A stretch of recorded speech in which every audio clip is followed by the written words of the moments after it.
सितारों की चाल का है। लेकिन इसके साथ साथ जरा ये भी बता दें फिर कि इमरान खान साहब जनरल फैज को डीजीआई रखना क्यों चाहते हैं। एक तो ये वजह है जो आप बता रहे हैं रूहानी तौर पे, क्या आदत पड़ गई हुई है या उनको लगता है कि मतलब बस, आप समझ रहे मैं क्या कहना चाहता हूं। देखिए बात ये है कि ये जो सवाल है ना, ये बड़ा सवाल भी इटसेल्फ हसास है, इसका जवाब भी बड़ा हसास है। जी जी जी जी। तो बात ये है, देखिए वज़ीर-ए-आज़म इमरान खान ने 1 साल 1 माह पहले, यानी कि 13 माह पहले अपने कार्ड शो कर दिए हैं कि वो किस लेफ्टिनेंट जनरल के साथ कंफर्टेबल है जी। यानी कि उनको माजरत के साथ ऐसा तासुर है कि उनको आर्मी चीफ और दीगर किसी लेफ्टिनेंट जनरल पे एतमाद नहीं है, सिर्फ लेफ्टिनेंट फैज हमीद पर ही एतमाद है। ठीक, बिल्कुल। तो और वो उनके बगैर उनको लगता है कि उनकी सांस उखड़ जाएगी, तो इसलिए ही वो उनको रखना चाहते हैं।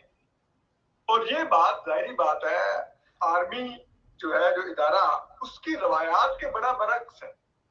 बिल्कुल ठीक। तो आप सोचेंगे कि कोई भी इस ओहदे पर आए और वो वज़ीर-ए-आज़म के साथ अगर एक अच्छा वर्किंग रिलेशनशिप कायम कर ले, तो वज़ीर-ए-आज़म सब छोड़ छाड़ के उसी के बारे में सोचने लग जाएंगे, तो बाकी जो लेफ्टिनेंट जनरल है उनका मेरिट कहां पर जाएगा। और क्या फिर इसका मतलब है कि वो फिर फौज में कोई भी ये सोचा मत करे कि हमने भी कल को आर्मी चीफ बनना है, उसके लिए मेहनत मत किया करे।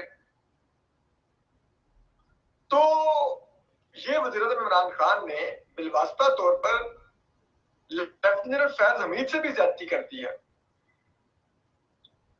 कि उनके अपोजिशन तो उनके बारे में एक तासुर रखती थी, पीएमएलएन खुसूसन इल्जामात लगाती थी उन पर, लेकिन अब आप सोचिए कि उनका अपना इदारा उनके बारे में क्या सोच रहा होगा। तो ये मेरे ख्याल में वज़ीर-ए-आज़म इमरान खान ने अपने अलावा उनके लिए भी मुश्किलात खड़ी कर दी। बिल्कुल ठीक, बिल्कुल ठीक। अच्छा, इसमें ये लेट करने में ना वो 3-4 थ्योरियां चल रही हैं। मतलब हुकूमत कहती है कि डीजी की जो तकर्री है कानून के मुताबिक नहीं थी, लेकिन इमरान खान साहब इससे पहले भी तो 2 डीजे तैनात कर चुके हैं ना, तो वो भी ऐसे ही होते थे। फिर ये सारे बहाने हैं, ये सारी चीजें जो है ये एक टाइम पास करने के चक्कर में ऐसी ये बातें की जा रही हैं सारी, कि नया कानून आ रहा है, नए तरीकेकार आ रहे हैं। बिल्कुल सब कुछ बहाने हैं। मैंने आज ही डॉन न्यूज की पुरानी स्टोरियां निकाल के देखी जी। और जो लेफ्टिनेंट जनरल आसिम मुनीर जब डीजीआई से तैनात हुए थे, उनकी तैनाती का भी ऐलान आईसीपीआर ने किया था। उसके बाद लेफ्टिनेंट फैज हमीद तैनात हुए डीजीआई से जी। उनकी तैनात का ऐलान भी इन्होंने ही आईसीपीआर ने किया था।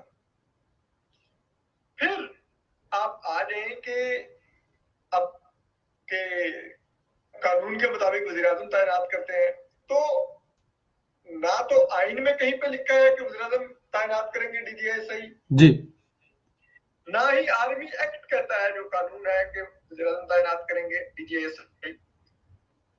ये सिर्फ एक रवायत रही है भुट्टो दौर से कि आर्मी चीफ 1 से 2 या समटाइम 3 नाम लेके वज़ीर-ए-आज़म के पास जाता था जी।